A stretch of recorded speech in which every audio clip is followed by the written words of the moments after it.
بياخدها وبيروحوا ماتش كورة لمنتخب مصر، وهي كانت مقررة إنها تقول له بعد الماتش.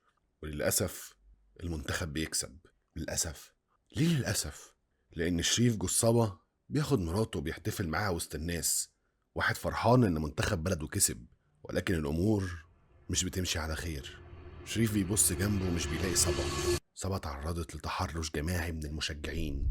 تحرش جماعي. جميع من الذئاب بتاكل في الضحية. المخرج محمد دياب اللي أخرج وكتب الفيلم ده حب إن هو يصور شطات حقيقية للمشهد ده. ونيلي كريم اللي عاملة دور صبا خافت إنها تنزل بجد وسط الناس في الزحمة دي، فنزلوا مكانها دوبليرة. والغريب والمحزن إن الدوبليرة نفسها تعرضت للتحرش الجماعي لدرجة إن هدومها الداخلية اتقطعت، وكرو الفيلم ما كانش عارف يلحقها. البنت حصل لها تحرش جماعي رهيب. هدومها الداخليه اتقطعت واغمى عليها وانتهكت لاقصى درجه. احنا بنصور ايه؟ بنصور يا منى؟ بنصور تشجيع. نزلوا بس في وسط الشارع.